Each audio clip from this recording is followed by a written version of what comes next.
La vidéo que tu t'apprêtes à regarder est un extrait d'une masterclass de plus de 12 heures où j'explique comment lancer, scaler un business en high ticket avec l'IA. Alors, cela fait à peu près 3 ans, 2 ans et demi que je suis lancé dans le high ticket en ligne, dans la niche du photovoltaïque, où j'ai réussi il y a à peu près un an à scaler mon business sur 3 mois d'affilée avec un pic à 140 000 euros par mois. J'ai pas commencé avec le photovoltaïque, j'ai commencé avec l'e-commerce il y a à peu près 6 ans, où j'ai quand même réussi à faire pas mal de chiffres. Cette compréhension, l'expérience acquise au travers de cette expérience dans le photovoltaïque et dans l'high-ticket m'a permis de comprendre une notion ultra importante à implémenter dans son business en high-ticket. Dans cet extrait, j'en parle. Cette notion, ce concept s'appelle l'unfair advantage. L'unfair advantage.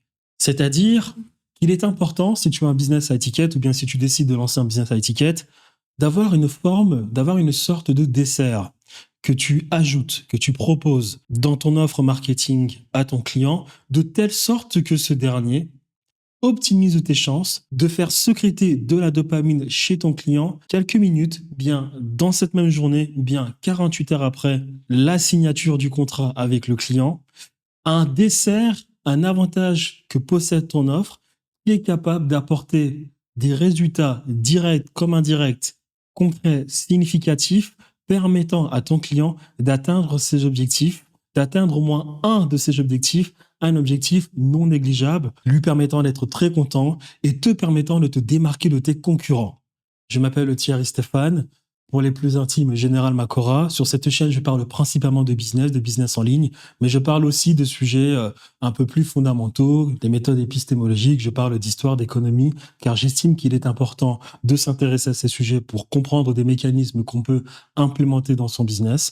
Et de ce fait, j'espère que cette vidéo, cet extrait de cette masterclass, cette vidéo te plaira, de telle sorte que cette dernière t'encourage à regarder l'entièreté de la masterclass où je partage bon nombre de valeurs, beaucoup de valeurs, afin éventuellement que tu réserves un appel pour qu'on évalue la possibilité de travailler ensemble très prochainement.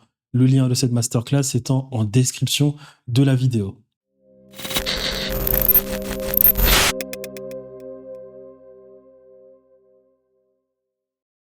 Donc avant qu'on regarde le Unfair Advantage, on fait un petit résumé rapide. Vous construisez une offre à étiquette. Vous avez, première chose, la niche à choisir. Ensuite, les compétences IA qu'on va développer. Deuxième chose, les croyances fondamentales de la niche et du marché. On construit notre offre. Lorsqu'on construit notre offre, ensuite, à cette offre, on met un unfair advantage. Je donne un exemple rapide. Je décide de me lancer en e-commerce.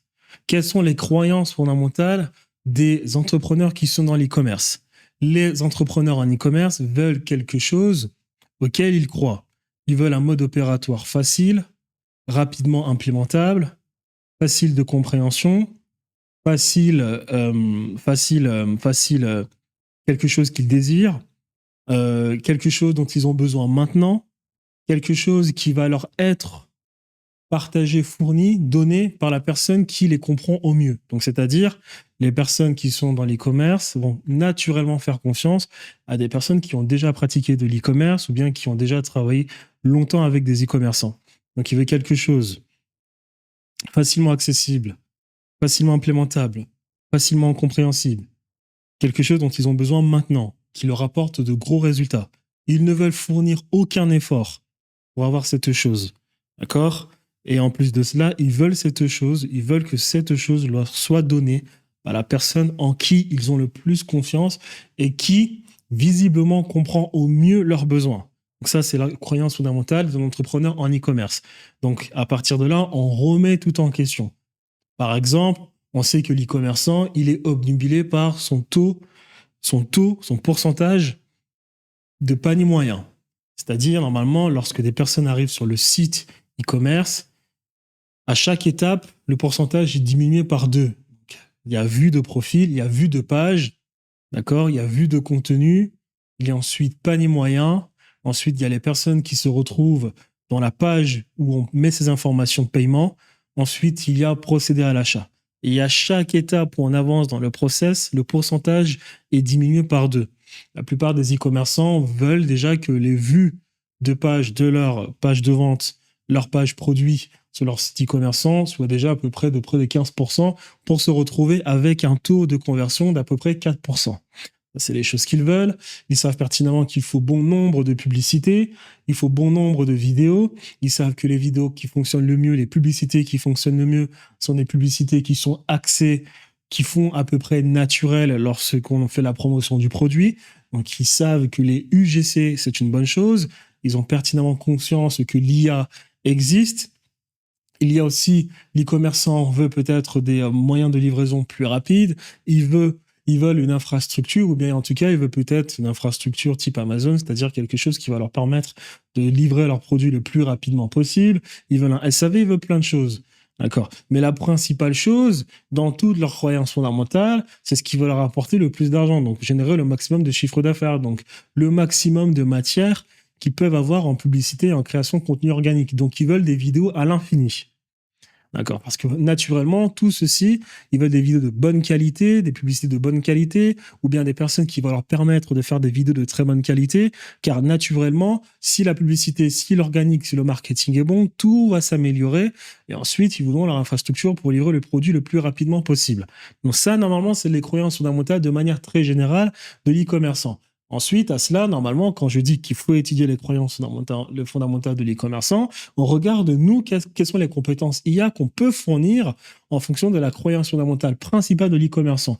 Il veut le maximum de création de contenu pour faire des publicités et un organique. Donc, naturellement, est-ce qu'on peut utiliser l'IA? Est-ce qu'on peut créer une infrastructure où on va permettre à l'e-commerçant de générer le maximum de vidéos UGC avec l'IA? Si c'est possible, très bien. Est-ce que cette infrastructure est facilement implémentable pour l'e-commerçant, ou bien est-ce que vous pouvez l'implémenter facilement pour l'e-commerçant? Très bien, si c'est intéressant. Est-ce que cette infrastructure va lui permettre de générer le maximum de résultats? Naturellement, oui, parce que si les publicités fonctionnent, le chiffre d'affaires fonctionne. Est-ce que vous êtes un e-commerçant pour expliquer tout ce que je viens de vous expliquer à l'e-commerçant? Parce que l'e-commerçant, il a ses chiffres, il a sa data. Donc, il va vous poser des questions. Si vous n'êtes pas capable de comprendre que le taux de panier moyen pour lui est important, ou bien que la simplicité d'une page de vente est importante, ou bien que l'authenticité de ces vidéos, eh ben, c'est important, il va bugger. Il va vous dire, même si vous comprenez l'infrastructure, même si vous comprenez mes besoins, j'ai l'impression que vous n'avez pas une véritable expérience sur le terrain pour ce qui est de l'e-commerce. Si, par contre, il est capable de comprendre que vous avez cette expérience pour l'e-commerce, là, c'est une bonne chose, il vous écoute. Et c'est comme ça que vous cochez les cases petit à petit pour, au final, présenter une offre intéressante à étiquette pour que le commerçant puisse, lui, l'implémenter. Très bien. À cette offre-là, maintenant, il y a ce qu'on appelle le unfair advantage. L'unfair advantage, c'est quoi? On a dit, les gens ont des croyances fondamentales. Ils veulent des choses rapidement implémentables sans fournir le moindre d'effort qui leur permettent d'avoir le maximum de résultats. Donc, c'est-à-dire que vous, dans votre offre à étiquette, l'offre que vous avez présentée à votre client, quel va être ce truc que vous allez ajouter en dessert qui va créer de la dopamine instantanément chez le client? Quel est ce truc qui va permettre à votre client, lui, d'avoir des résultats instantanés? Je vous donne un exemple. Moi, dans le high ticket, pour ce qui est du photovoltaïque, j'ai étudié les croyances fondamentales de mon marché, donc les installateurs de photovoltaïque. J'ai étudié les croyances fondamentales des potentiels clients de moi, ma target, donc c'est-à-dire les installateurs photovoltaïques. Je savais quelles étaient les croyances fondamentales des deux. Étant donné que je savais quelles étaient les croyances fondamentales des deux, je savais exactement ce qui prenait la tête, on va dire, aux installateurs du photovoltaïque. Ils voulaient ce qu'on appelle des installations, très simplement, entre 8 000 et 32 000 euros. Ils voulaient le maximum de personnes qui étaient prêtes, qui voulaient là maintenant voir sur leur plafond, sur leur, comment on dit encore cela, j'ai oublié, l'installation de 8 à 9 panneaux photovoltaïques. Ils ne voulaient pas se casser la tête à filtrer des leads, à passer des appels, à sans arrêt convaincre les personnes, à leur expliquer le PTZ, le taux zéro, je ne sais plus comment ça s'appelle, et ils ne voulaient pas sans arrêt passer par ce long processus pour ensuite faire la vente. Très bien, j'étudie les croyances fondamentales du marché, je sais exactement ce qu'ils veulent. Je vais vous le montrer tout à l'heure dans la masterclass, parce que j'ai fait la liste. Ensuite, je savais exactement ce que voulaient eux, par contre, les personnes, les propriétaires de maisons qui voulaient ces installations. Donc, tout simplement, vous n'avez pas dépensé autant d'argent. Vous avez pertinemment conscience que l'État, lui, avait un rôle à jouer pour ce qui était d'installation de photovoltaïque. Donc, qu'est-ce que moi je fais derrière? Je construis une offre où je vais faire je vais créer le relationnel avec les personnes qui, elles, sont propriétaires de maisons et qui peuvent être intéressées pour ce qui relève de l'installation de photovoltaïque. Je vais mettre en place tout un processus de qualification de ces personnes. Donc, je filtre. Premier appel, deuxième appel, troisième appel, j'ai des setters, j'ai des closers, on parle, on se fait passer, même si j'ai pas le droit, on se fait passer pour les mecs qui installent du photovoltaïque. Bam! Ensuite, j'arrive, suite à 14 jours d'entretien avec des personnes qui, elles, sont d'accord avec nous pour installer là le photovoltaïque parce qu'on s'est fait passer pour un installateur alors qu'on n'a pas le droit, mais on l'a quand même fait. Hein, économie de domination, il faut aussi toujours un peu tricher. Hein, c'est les règles fondamentales d'une économie dont on a parlé tout à l'heure, l'économie de la domination, l'économie verticale, l'économie patriarcale, l'économie productiviste, l'économie non régénératrice.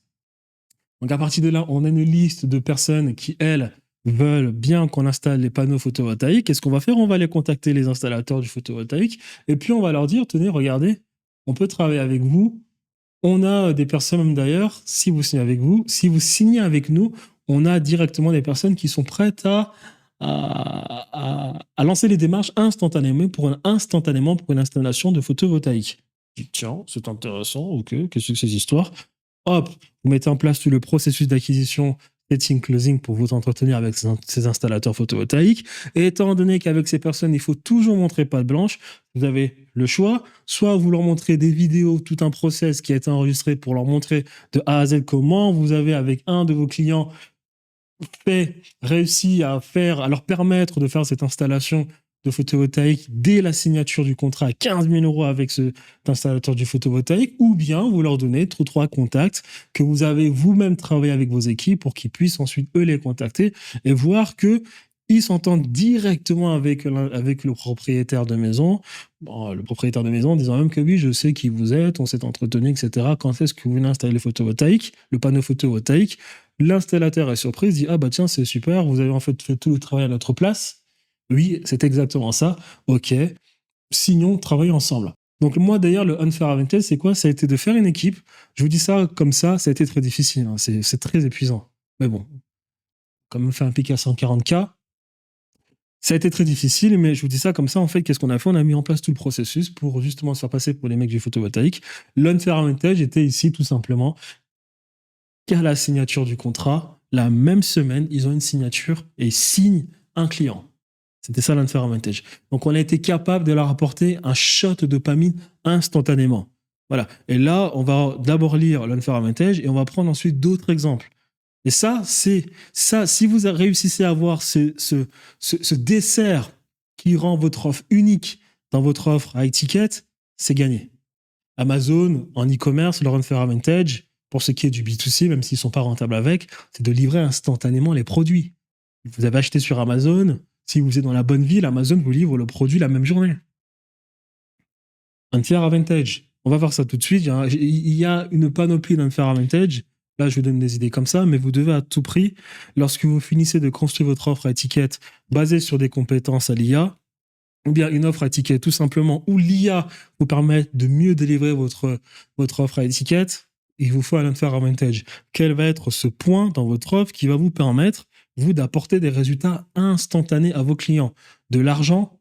En fait, quand je parle de croyance fondamentale, c'est que le propriétaire, l'installateur de panneaux photovoltaïques, lui, je savais que pour les croyances fondamentales, les gens veulent soit plus d'argent, gagner de l'argent, soit gagner du temps, soit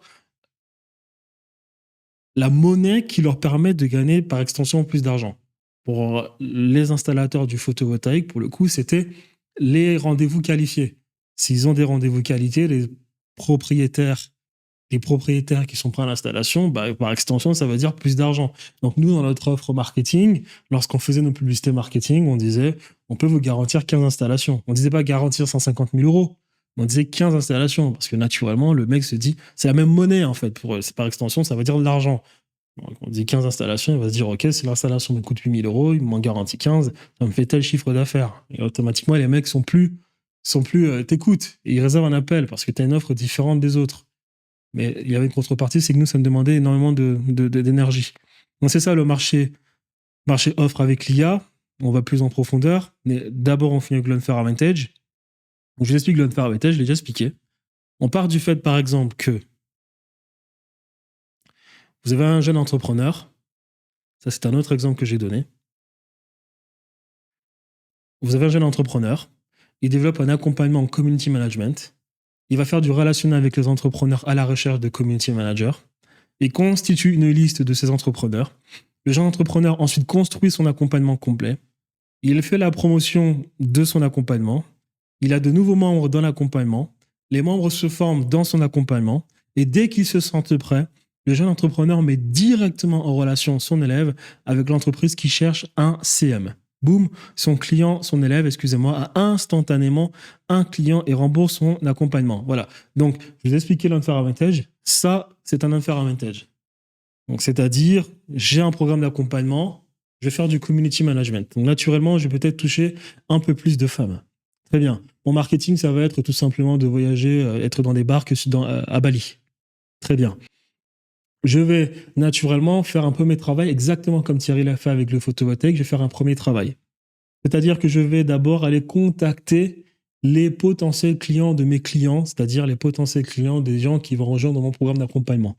Comme moi, j'ai contacté les propriétaires de maisons pour créer la relation de telle sorte qu'à partir du moment où j'ai une signature avec un installateur, parce que j'ai déjà fait le travail avec le propriétaire de maison, je mets les deux en relation, bam, signature, le mec gagne de l'argent dès la signature de mon contrat. Donc, moi, je suis propriétaire, moi, je suis l'entrepreneur qui veut construire un programme d'accompagnement sur le community management. Je m'appelle Sarah, je suis une belle femme. Eh bien, je vais naturellement attirer des femmes. Je vais d'abord faire de l'outreach, contacter tous les entrepreneurs que je vois sur Internet, toutes les compagnies que je vois sur Internet, leur demander quels sont leurs critères, qu'est-ce qu'ils recherchent en termes de community management, quels sont leurs défis, quelles sont les choses dont ces personnes ont besoin pour mieux desservir leur audience sur les réseaux sociaux.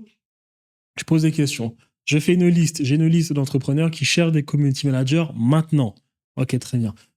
Maintenant, je sais que j'ai la liste des potentiels clients de mes potentiels clients. Très bien, je fais mon programme, je fais mon marketing. Et là, ensuite, je fais ce qu'on appelle de l'ubérisation, tout simplement. Donc, les personnes, je les forme dans mon programme, tac, tac, tac, rapidement, tac, tac, tac, tac. Mon offre marketing va être la suivante. Je vous apporte des résultats instantanés dès la signature. Dès que vous entrez dans mon programme d'accompagnement, vous n'avez pas besoin d'attendre 90 jours pour commencer à faire vos premiers euros. Vous faites de l'argent maintenant avec moi. Maintenant, c'est-à-dire que vous signez avec moi, vous avez déjà fait de l'argent. Mais comment c'est possible? Qu'est-ce qu'il raconte? Est-ce que c'est possible ce qu'il raconte? Oui, c'est possible. Donc, les personnes entrent dans votre programme d'accompagnement. Ça va être des femmes, naturellement. Vous êtes une belle femme, vous attirez, vous dégagez de la confiance vis-à-vis des personnes qui vous regardent. Les personnes vont naturellement entrer dans votre programme d'accompagnement. Vous pratiquez un marketing de valeur, c'est-à-dire que vous partagez des valeurs dans votre marketing, de telle sorte que les personnes s'identifient à ces valeurs. Quelles vont être ces valeurs? La liberté, loin de la France, loin du stress de la France, loin de la fiscalité française, l'indépendance féministe, je ne sais quoi. Voilà les valeurs que vous partagez, vous le montrez en étant sur des barques, je ne sais pas, dans les espaces, on va dire, maritimes de Bali, d'Indonésie, voilà, les gens comprennent que, voilà, vous montrez la liberté, etc., etc. Dans votre programme d'accompagnement, vous faites des lancements, on va voir ça aussi plus tard pour l'acquisition, pour avoir le maximum de clients. Bam, vous leur faites une petite formation. Vous créez quand même encore de l'urgence dans le programme d'accompagnement. Voilà, écoute, Sarah, je suis prête. Ok, bah tiens, voilà un community manager. Voilà une entreprise qui cherche un community manager là maintenant. Boum, hop, signature. Sarah, on va dire, Tiffany a remboursé son programme d'accompagnement, a remboursé l'argent dépensé pour le programme d'accompagnement instantanément. Tiffany remercie Sarah. Voilà. Il y a 1 milliard d'unfair advantage. 1 milliard. Par exemple, l'unfair advantage avec les créateurs de contenu. Il existe des mastodontes sur Internet qui sont capables d'être ultra viraux sur les réseaux sociaux. Exemple, Alexis Chenz, Andrew Tate, Oussama Hamar, Luc Bellemare, c'est des personnes qui sont capables, avec un micro et leur voix, d'être extrêmement virales. Très bien. Ils vont lancer un programme, une formation qu'ils vont vendre pas cher. Étant donné qu'ils sont ultra viraux, malheureusement, ils ne peuvent pas vendre très cher. On l'a dit, expliqué en début de vidéo pour ce qui est du marketing. Marketing B2C, c'est différent du marketing B2B. Le marketing B2C, on touche le maximum de personnes, on dit des conneries, ça ne va pas être filtré, on est sur le volume, donc il va falloir avoir une cohérence vis-à-vis des prix. Donc on est sur des produits low ticket. Et à ces personnes qui vont rejoindre le programme d'accompagnement, on va avoir une offre où on va leur dire clairement, si vous venez, vous rejoignez le programme, vous allez faire de l'argent de manière instantanée. Pas dans 90 jours, pas dans 60 jours, pas dans 30 jours, maintenant. Comment c'est possible? Nanani, nanana. Donc, d'abord, vous allez payer le programme d'accompagnement, normalement, et vous allez voir ce qui va se passer dedans. Vous payez le programme d'accompagnement, tac, c'est fait. L'entrepreneur vous explique ce qu'on appelle le programme d'affiliation. L'entrepreneur va vous dire, écoutez, j'ai une force de production, j'ai une force de frappe. Pour être ultra visible, ce que vous allez faire, c'est que vous allez reprendre mon contenu, vous allez tout simplement le découper. Vous mettez les liens d'affiliation sur, on va dire, la bio de vos comptes TikTok ou Instagram. Et ensuite, en fonction des clients que vous nous ramenez, vous serez payé en fin de semaine. Voilà comment, instantanément, les personnes qui ont rejoint la formation de l'entrepreneur en question se mettent à faire la publicité pour l'entrepreneur en question et cet entrepreneur gagne de l'argent et son client, donc le membre de la formation, a gagné de l'argent de manière instantanée. Et pour plus tard, ce que je vous expliquais plutôt en vidéo sur les métriques, les patterns, les caractéristiques à étudier pour ensuite les utiliser dans ce qu'on appelle l'économie de domination, il y a une caractéristique que je viens de vous expliquer, c'est qu'il faut non seulement être le plus loin possible du client, faire en sorte qu'il y ait des gens dans votre écosystème qui vont faire le travail à votre place et faire en sorte que vos clients ramènent d'autres clients. On va voir ça plus tard. Mais c'est les caractéristiques à avoir dans une économie de domination, une économie militarisée. D'accord? Dans un business militarisé, vous êtes loin de la chaîne, les gens font le travail à votre place, vous avez le plus de leviers possible, mais en plus de ça, vos clients, vos membres, c'est-à-dire les membres de votre équipe vous ramènent des clients, ils font tout le travail, mais surtout, vous utilisez la force de production de vos membres d'équipe naturellement pour faire le travail, mais vous utilisez aussi la force de production de vos clients pour faire le travail de ramener d'autres clients. Ça, c'est la beauté de l'affiliation où la force de production est de zéro parce que les gens qui vous ont payé vont, en plus de cela, vous ramener des clients. C'est exactement comme ce qui s'est passé avec l'esclavage, ce qui s'est passé avec l'Angleterre, la Hollande, la France, le Portugal, où on prenait la force de production des personnes, elle était à zéro, et cela nous permettait de nous enrichir pour ensuite, grâce à cette accumulation primitive du capital, développer un nouvel appareil de production dans notre écosystème, développer l'entreprise ou bien aller plus loin dans d'autres secteurs du business, de l'économie, ou bien tout simplement faire du management en étant le plus loin possible de la chaîne, mais ça, on le verra pour plus tard. Un autre unfair advantage, et ça, on va lire ce texte-là.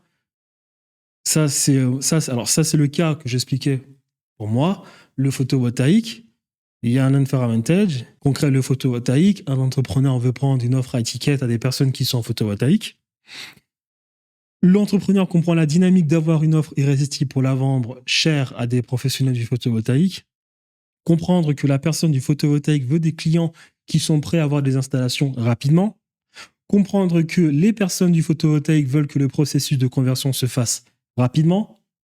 Le jeune entrepreneur constitue une équipe, développe son accompagnement, une équipe de setters et de closers.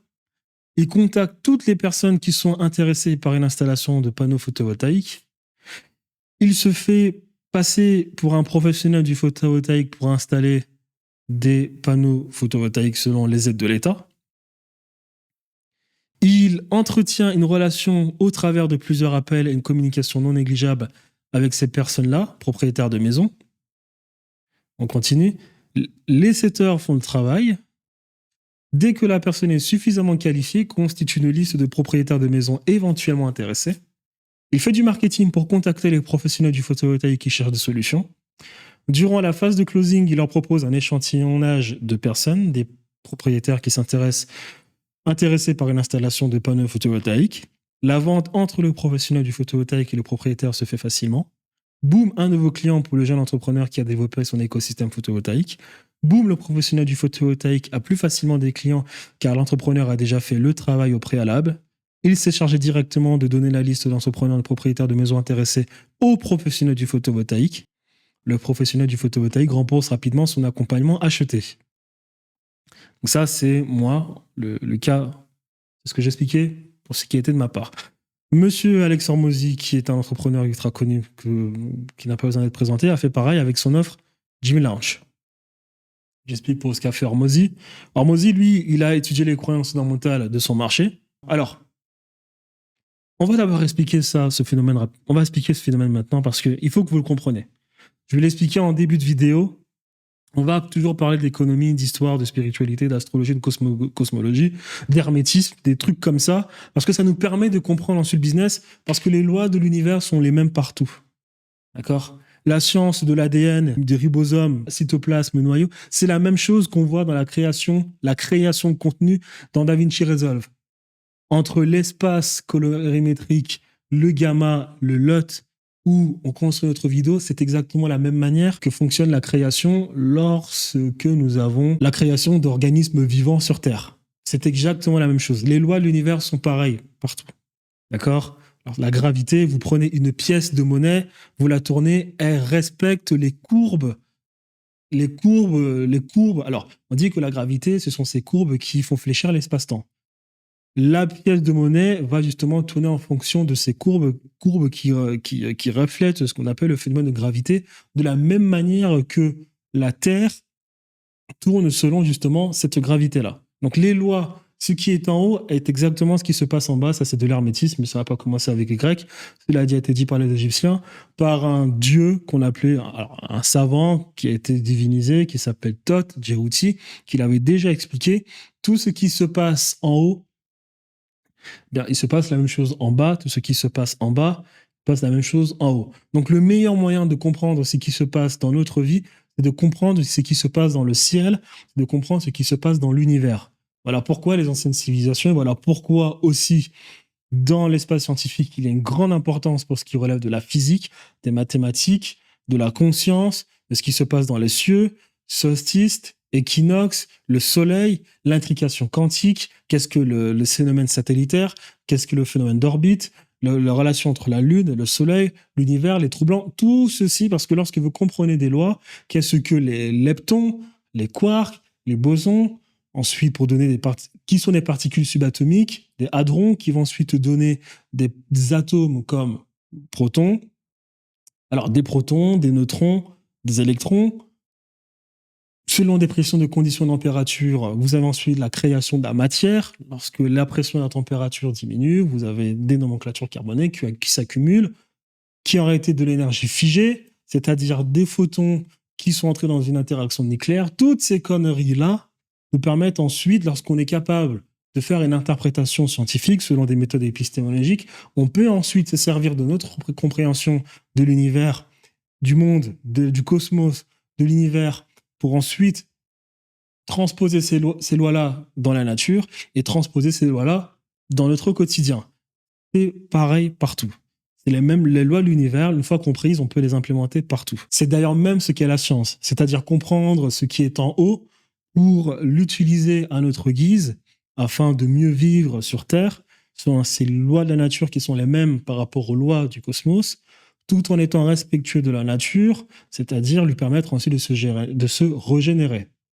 Bon, le message a été un peu détourné à cause de ce que je vous expliquais plus tôt en vidéo, lorsque je vous parlais des anciennes civilisations qui, avant, avaient une économie circulaire, auto-régénératrice, ou bien en tout cas régénératrice, pour ensuite se faire piller par les nomades qui, eux, ont une économie productiviste, c'est-à-dire toujours produire, encore plus produire, ne pas laisser la nature se régénérer, reproduire jusqu'à épuiser la nature, épuiser un sous-sol pour ensuite aller ailleurs.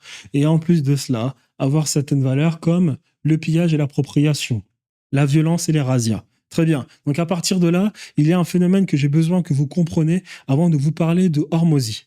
Quand on dit tout ce qui est en haut est en bas, tout ce qui est en bas est en haut. Lorsque vous analysez l'économie de manière générale, très bien, lorsque vous analysez la rythmique du capitalisme, l'accumulation primitive du capital, vous allez vous rendre compte que, d'accord, ceux qui font le plus d'argent, je l'ai déjà expliqué, ces gens gagnent de l'argent sous la forme de rente. C'est-à-dire que lorsque vous regardez les personnes qui se sont énormément enrichies, bizarrement, ces personnes ensuite vont vite s'empresser de faire le business de la banque, le business de la monnaie, le business directement des politiques, le business de l'énergie.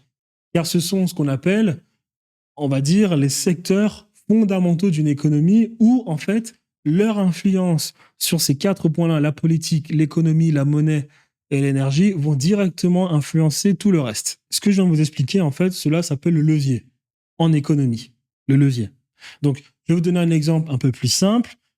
Vous prenez une personne qui veut acheter un sac. Très bien. Cette personne va acheter un sac. Elle va aller sur un site Shopify. Ou bien elle va acheter, on va dire, des sous-vêtements. Elle va aller sur le site de Skims, de Kim Kardashian. Naturellement, Kim Kardashian va commencer à gagner de l'argent parce que cette femme, on va dire Sarah, veut acheter des sous-vêtements sur le site de Kim Kardashian.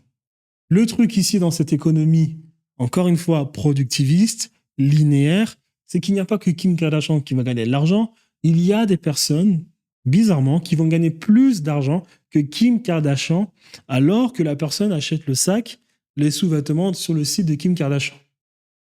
Parce qu'il y a toute une chaîne verticale où des personnes, en fait, sont au-dessus d'autres personnes et elles, par extension, vont gagner de l'argent sans fournir tout le travail qu'aura fourni Skims, Kim Kardashian, c'est-à-dire le marketing, la conception des produits, l'infrastructure pour distribuer les produits le plus rapidement possible et tout le marketing de personal branding de Kim Kardashian. Il y a des entreprises qui vont fournir moins d'efforts que Kim Kardashian et ses équipes, mais qui, bizarrement, vont gagner plus d'argent que Kim Kardashian. Ça s'appelle le levier. Très bien. Donc, qu'est-ce qui se passe? La personne, Sarah, qui achète des sous-vêtements chez Kim Kardashian, elle, comment est-ce qu'elle fait pour être visible vis-à-vis de Sarah? Elle utilise les réseaux sociaux, mais en plus de ça, elle a besoin d'une plateforme qui va héberger son site internet comme Shopify. Donc, naturellement, lorsque Kim gagne de l'argent, Shopify gagne de l'argent sans fournir le moindre effort. Et en plus de ça, en prenant des commissions. Or, il existe plusieurs Sarah. Donc, il existe plusieurs sites de Kim Kardashian. Donc, naturellement, Shopify a automatiquement plusieurs clients comme Skims et comme les personnes qui vont acheter sur Skims. Donc, ce qui veut dire que Shopify, naturellement, a plus de leviers que Skims en étant plus loin que Skims sur la chaîne de valeur ajoutée. C'est-à-dire que il y a la personne qui est ici qui achète un sac, là vous avez Kim et là vous avez Shopify. Shopify, bizarrement, est plus loin que la personne qui achète un sac, mais Shopify, elle, a plus de leviers pour gagner plus d'argent comparé à Skims. Shopify, elle, ensuite, a besoin aussi de faire de la publicité pour se faire connaître par les gens qui veulent créer un site internet e-commerce. Donc, naturellement, Shopify va faire sa publicité sur les plateformes, les réseaux sociaux comme Facebook. Mais Skims, elle aussi, a besoin de Facebook pour faire de la publicité. Donc, Facebook est encore plus loin dans la chaîne de valeur ajoutée que Shopify. Parce que Facebook a automatiquement comme client Shopify, Skims, pour faire plus d'argent. Donc, Facebook fournit moins d'efforts naturellement que Shopify et Kardashian pour avoir des clients. Et que naturellement, en plus de cela, Facebook se sert de l'argent de Skims et de Shopify pour nourrir son algorithme. Donc, Facebook a plus de potentiel, intrinsèquement parlant, Facebook a plus de potentiel pour faire plus d'argent que Shopify et que Skims. Et en plus, je vous ai expliqué cela. Il y a des règles à comprendre en économie. Dans cette économie-là, je vous ai dit tout à l'heure qu'il faut trouver le moyen de faire en sorte que vos clients vous ramènent des clients tout seuls et que vos clients font le travail pour ensuite vous permettre d'optimiser votre écosystème, ce que fait Facebook. Facebook, lui, naturellement, Shopify et Skims gagnent de l'argent grâce à l'algorithme de Facebook. Donc, ces gens vont prendre littéralement leur argent, le mettre dans l'algorithme de Facebook, vont permettre à l'algorithme de Facebook de développer de la data. Donc, l'algorithme, lui, naturellement, sans fournir le moindre effort, sans que Facebook ait à investir de l'argent, va naturellement travailler son algorithme pour faire plus d'argent, avoir un meilleur produit, un meilleur algorithme pour attirer des clients comme Skims et Shopify. Mais en plus de cela, Shopify et Skims, eux, par ce travail d'apporter, de faire la publicité, vont ramener de nouveaux clients à Shopify parce que naturellement, il y a plus de personnes qui vont venir sur les sites d'e-commerce, il y a plus de personnes qui vont prendre connaissance de Shopify et naturellement, pour aussi par effet de bouche-à-oreille, il y a plus de personnes qui prennent connaissance de Facebook. Voilà comment Facebook, en fournissant moins de travail possible, a forcément plus de potentiel et fait plus de chiffre d'affaires que Shopify et que Skims. Et on peut continuer comme ça. Donc là, On reviendra tout à l'heure sur les lois, une bonne fois pour toutes, à retenir dans l'économie de domination que vous devez remettre en place dans votre business à étiquette pour faire beaucoup d'argent. Ensuite, Shopify, Facebook, lui, n'est pas le plus loin de la chaîne de valeur ajoutée. Parce que Facebook, lui, a besoin d'être présent sur un magasin en ligne, un store, dont App Store. On est d'accord? Donc, naturellement, Apple fournit encore moins d'efforts que Facebook, mais Apple fait plus d'argent que Facebook pour ce qui est de la chaîne de valeur ajoutée. Facebook, lui, facture Shopify et Skims. App Store facture Facebook. Lorsque Facebook gagne de l'argent, ou bien lorsque Facebook est sur la plateforme à l'année. Or, il y a bon nombre d'applications qui sont comme Facebook qui ont par extension des clients comme Shopify et Skims. Donc, naturellement, le App Store a encore plus de potentiel que Facebook, Skims et Shopify. Et donc, naturellement, le App Store gagne de l'argent lorsqu'une personne vient acheter un sac sur Skims. Et donc, le App Store en fournit encore moins d'efforts, fait plus d'argent, plus de potentiel que Facebook, Shopify et Skims.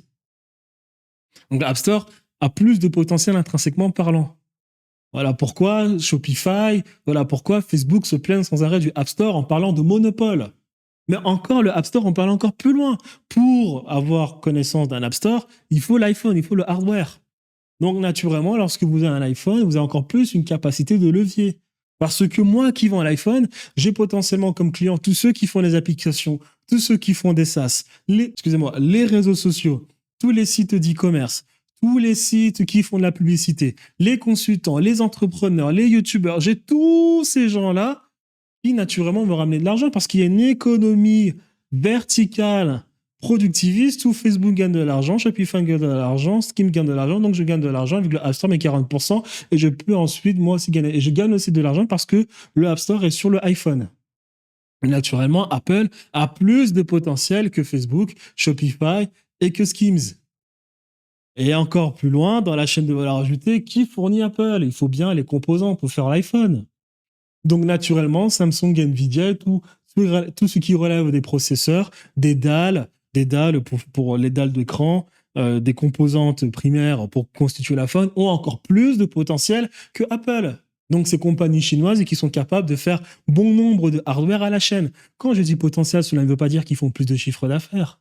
Mais cela veut dire en réalité que lorsque vous faites le rapport entre l'argent gagné et le travail fourni, ce rapport-là est toujours plus faible que le rapport de Apple, de Shopify, de Facebook ou de Skims. C'est-à-dire que si Kim Kardashian a dépensé 10 calories, alors quel est le rapport? C'est l'énergie fournie et l'argent gagné. Si Kim Kardashian, pour gagner 1 euro, doit dépenser 10 calories, Shopify, lui, pour 1 euro, doit peut-être en dépenser 9. Facebook doit peut-être dépenser 8 calories. Le App Store, 7 calories. L'iPhone, 6 calories. Et les compagnies chinoises, 5 calories. Ça ne veut pas forcément dire que les compagnies chinoises font plus d'argent que Apple, mais fournissent moins d'efforts pour avoir des clients comme Apple. Donc, naturellement, ensuite, qui fournit Apple? Vous avez des compagnies, des composants comme Samsung, mais ensuite, il y a des compagnies derrière Apple et Samsung qui fournissent davantage, comme Nvidia. Nvidia, aujourd'hui, c'est la compagnie qui a la plus grosse capitalisation boursière sur Internet. C'est une compagnie qui, elle, peut toucher tout le monde. Récemment, Nvidia a fait des contrats avec L'Oréal. Nvidia, naturellement, lorsqu'elle s'entend avec OpenAI, elle s'entend avec Facebook. Elle s'entend avec Apple parce que ces gens aussi s'entendent avec Nvidia. Donc Nvidia, naturellement, a plus de potentiel, a plus de levier que toutes ces compagnies que je viens de vous citer parce que Nvidia a le potentiel, par son influence, de toucher Apple, Samsung, Sony, OpenAI, Skims, Shopify, parce que c'est un marché où les gens sont interdépendants. Exactement comme la crise des subprimes, où lorsqu'une banque tombe, Lehman Brothers, tout le monde tombe. Nvidia, lui aussi, a besoin encore de composants plus bruts, comme les compagnies taïwanaises. Ces compagnies taïwanaises sont ensuite des industries. Donc, qui dit industrie? L'industrie est un marché économique dit lourd. Cela veut dire qu'il faut de gros investissements pour créer une industrie. Donc, il faut de l'énergie pas chère, il faut du cash. Donc, déjà de 1, l'industrie va être fournie par celui qui vend l'énergie, Total, Shell, Exxon, Aramco. Donc, naturellement, ces gens vont toucher, en fournissant le moindre d'effort, vont toucher Taïwan, Nvidia, Apple, Facebook, les compagnies chinoises, Shopify, Parce que ces gens ont besoin d'électricité pour faire tourner leur data center, ont besoin d'électricité pour faire tourner leur clouding, ont besoin d'électricité pour construire le hardware, ils ont besoin d'énergie. Donc naturellement, Aramco, qui fait 25 milliards avec 25% de bénéfices, 25 milliards de bénéfices avec 25% de marge, a plus de potentiel que Apple. Ça ne veut pas dire qu'ils font plus d'argent, ils ont plus de potentiel. Mais pour construire ces industries lourdes, pour construire ces industries, pour générer cette énergie, il faut du cash, puisque c'est des industries très lourdes. Derrière, vous avez la banque. C'est la banque qui donne du cash pour cette industrie pour ensuite construire toute l'industrie. Donc, naturellement, JP Morgan a encore plus de leviers que Apple, Aramco, les compagnies pétrolières, l'énergie, Shopify, OpenAI. C'est comme ça que vous avez des compagnies bancaires qui, en réalité, elles dépensent 2 calories pour faire 1 euro. Encore une fois, ça ne veut pas dire qu'ils font plus d'argent, mais ils fournissent le moindre d'efforts. Donc, ils sont le plus loin possible de la chaîne de valeur. Et après, ils ont le pouvoir pour générer les politiques. Mais ensuite, derrière ces banques, vous avez celle qui crée la monnaie, la banque centrale, qui, elle, tourne avec la politique pour faire des choses dont elle n'a pas le droit. Elle n'a pas le droit de racheter la dette des banques, donc elle va créer une entreprise privée qui, elle, va racheter la dette des banques. Et ensuite, il faut se poser la question de savoir qui contrôle ces gens. Donc c'est comme ça que, naturellement, il y a des patterns que vous devez reconnaître dans l'économie et que vous devez rédupliquer dans votre business. Donc, je répète, 1, la force de production de 0. Comme je l'ai expliqué avec l'immobilier, avec l'affiliation, les gens doivent faire le travail à votre place. C'est comme ça que l'Angleterre s'est enrichie. C'est comme ça que la France s'est enrichie. La Hollande s'est enrichie lorsqu'ils ont pratiqué l'esclavage. Ça n'a pas commencé avec eux. C'est comme ça que les Grecs en Bulgarie, à Thrace, faisaient de l'argent. Les Romains faisaient de l'argent. Les Assyriens, les Babyloniens faisaient de l'argent. Je vous ai expliqué philosophiquement parlant, ça a été dit par les Égyptiens, Hippou-Our, 4e dynastie égyptienne. Ça a été écrit dans les textes des pyramides, Saqqara. Ça a été écrit dans les chroniques de guerre égyptiennes face à tous les envahisseurs sémites. Ça a été ensuite écrit dans les universités africaines, Gao, Tombouctou, Djenné, Sankouré. Ça a ensuite été écrit, bon, ça a été ensuite été traduit, et puis le savoir a été du coup été connu par les Arabes, les Ottomans et les Perses. Vous avez ensuite eu des savants comme Ibn Khaldoun au XIVe siècle, et ensuite plus tard, vous avez ensuite Marx, Durkheim, Comte, Montesquieu, Voltaire, Hegel, Kant, Adam Smith, Hayek, Schumpeter, Ricardo, qui vont tous écrire la même chose, alors qu'ils n'ont rien inventé. Hein. C'était des choses qui étaient déjà écrites il y a 5000 ans, qui vous disent tous la même chose. Il y a une dialectique entre le nomade et le sédentaire, celui qui travaille et celui qui pille le travail de celui qui travaille. C'est peut-être compliqué comme ça, mais sachez que nous, en dropshipping, on avait ce cas-là.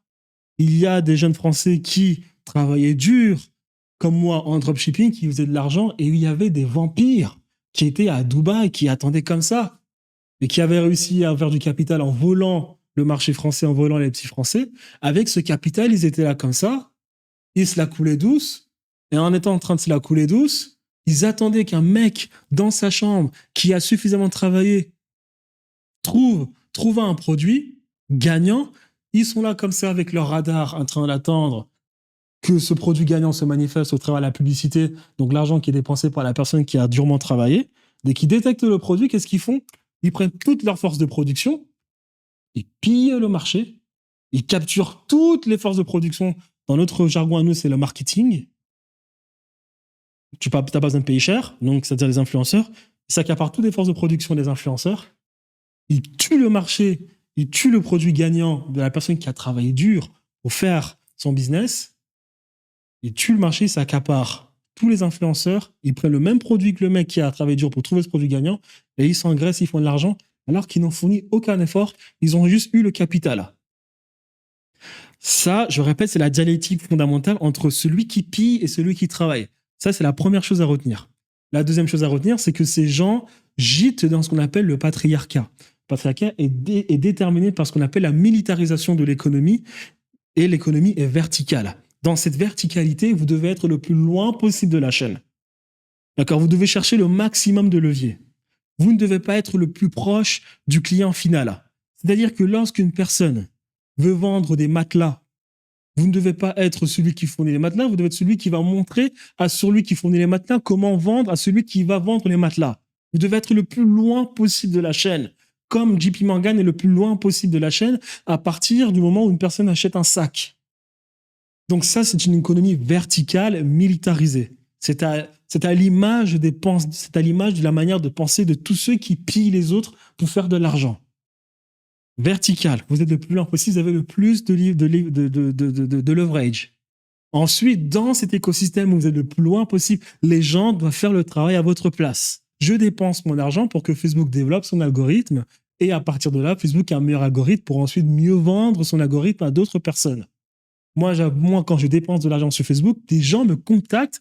Je vois un plus 44 de Londres qui me contacte pour me poser des questions sur ma compréhension de l'algorithme.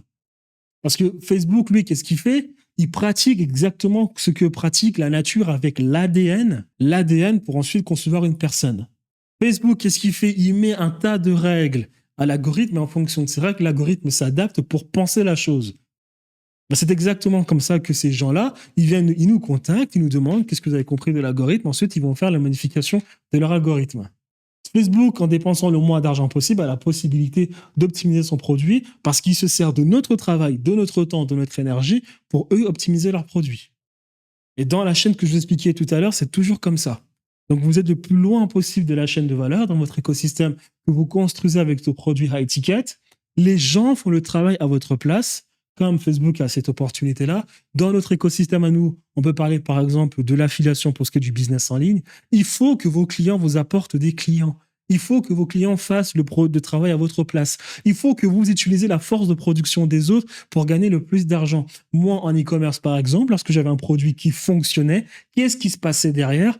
Il se passait que mon produit était tellement bon, les gens étaient satisfaits de mon produit, que derrière, mes clients me contactaient pour me dire « Thierry, on est très content du produit que vous nous avez vendu. On aimerait faire la promotion de votre produit. » Qu'est-ce qui se passait ensuite? Eh bien, naturellement, je vais leur dire « Écoutez, moi, force de production de zéro. » Et ils vont faire le travail à ma place. Je n'ai même pas besoin de les payer. Qu'est-ce que je leur dis? Pour les motiver, je vous donne un produit gratuit, faites-moi 10 vidéos. Et c'est comme ça que je me retrouvais en e-commerce avec des tonnes de vidéos authentiques. Et ça, c'était parfait parce qu'en e-commerce, il faut des vidéos authentiques de personnes qui ont vraiment acheté le produit. Elles vendaient même mieux le produit que moi-même parce qu'en plus de cela, mes clientes avaient différemment l'une d'entre elles avait des raisons, du coup, différentes, je me répète, pour qui ont justifié l'achat de ce produit. Donc moi, j'ai fait 1 milliard d'axes marketing pour faire la promotion de mon produit. Et je n'ai fourni aucune force de production de ma part. Je me suis servi de la force de production de mes clients pour ensuite multiplier mes ventes, tout simplement me servant des vidéos qu'ont fait ces personnes. Je n'ai rien fait de plus. Je n'ai pas dépensé 1 euro et des personnes ont fait la promotion de mon produit. Donc les questions fondamentales que vous devez poser, c'est comment est-ce que je fais en sorte que les gens font le travail à ma place? Comment est-ce que je fais cela? Et en plus de cela, il faut que vos clients vous ramènent d'autres clients. Je ramène des clients à Facebook, davantage des clients à Facebook. Mes clientes me ramènent d'autres clients en e-commerce. Voilà. Et ça, quand je vous dis tout à l'heure que ce qui est en haut est en bas, que ce soit macroscopiquement parlant, microscopiquement parlant, c'est les mêmes règles. L'Empire britannique a utilisé les mêmes règles. Les Romains ont utilisé les mêmes règles. Comme les GAFAM utilisent les mêmes règles, et comme nous devons utiliser les mêmes règles, car nous gîtons dans une économie de domination, je vous le répète, une économie verticale. Donc la phrase où on dit aux gens « il faut aider les gens », c'est un mensonge. D'accord? Durant l'Empire britannique, il y a eu des spécialistes comme John Taylor en 1814, ou bien Herman Marival en 1814-1813, qui l'expliquaient. Il est bien mieux d'avoir des clients éternels, qui reviennent vous voir tous les jours consommer vos produits, que d'avoir des esclaves. Parce que oui, l'esclave, c'est une force de production de zéro, mais un jour, ça va capoter. Alors que si vous avez un client éternel, vous trouvez le moyen en fait, de faire en sorte d'avoir une économie de rente. Les gens viendront tous les jours consommer vos produits, et en plus de cela, étant donné que le produit est tellement ajouté, ils vous apporteront d'autres clients. Donc ça, c'est une autre loi que vous devez ajouter dans votre compréhension lorsque vous construisez votre business.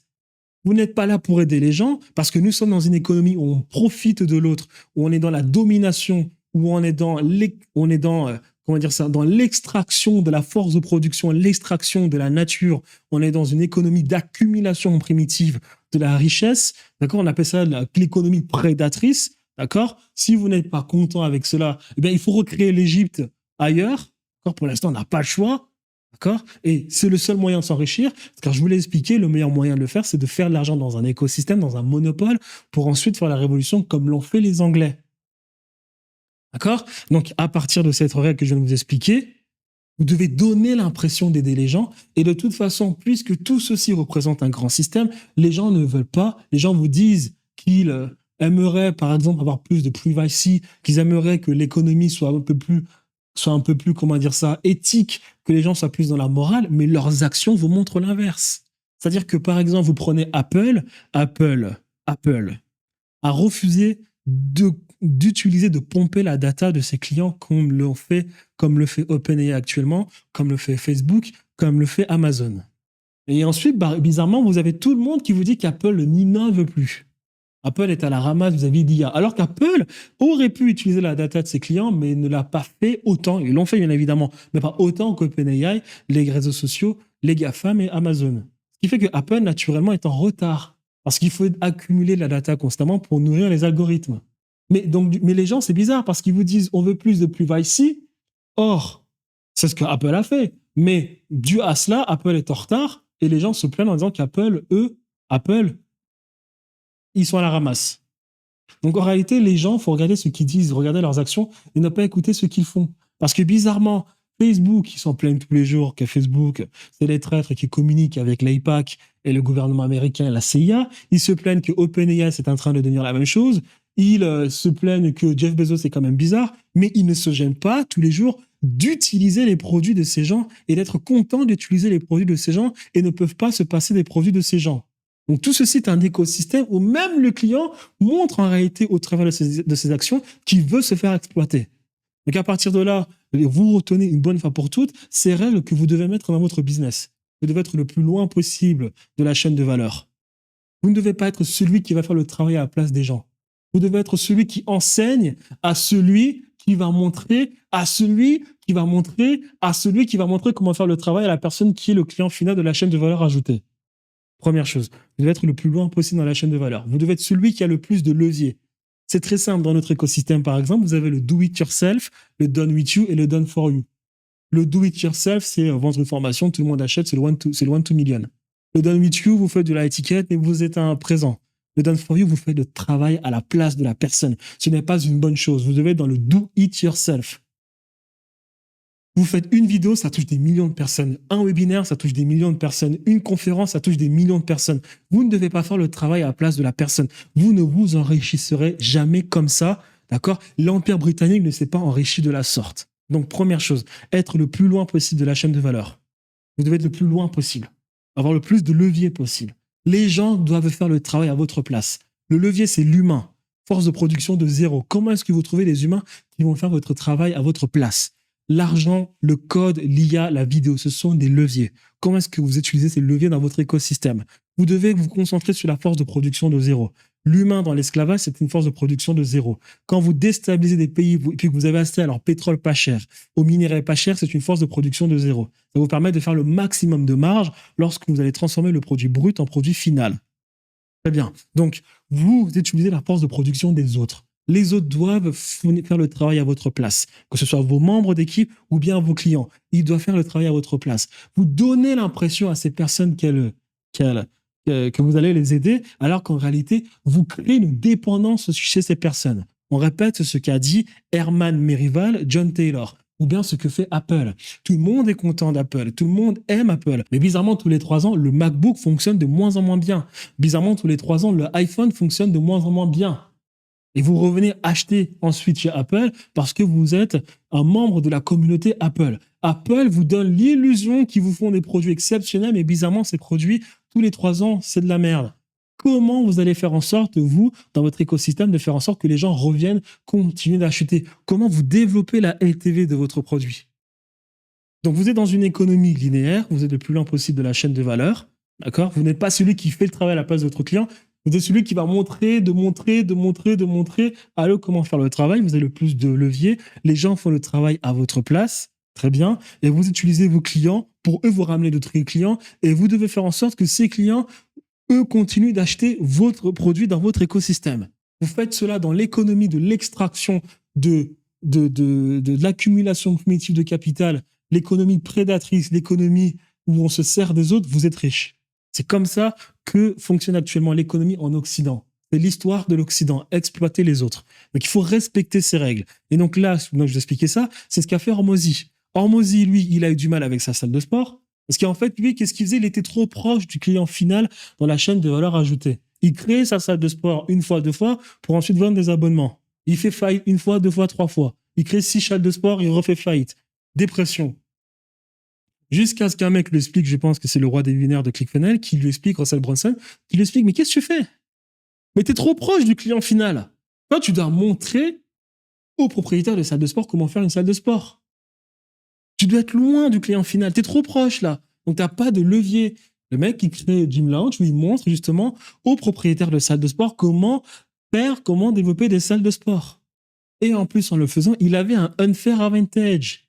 C'est-à-dire que le mec avait parfaitement identifié que les gens qui viennent dans les salles de sport, ces personnes veulent, on répète, je veux quelque chose maintenant, je veux que ce soit facile, je veux que le bénéfice soit très significatif, que ce soit facilement compréhensible, facilement implémentable, et que cela me soit donné par la personne qui me comprend le mieux. Donc ces personnes voulaient perdre du poids sans fournir aucun effort, et que ce soit un coach de sport qui a un beau corps qui leur explique comment le faire.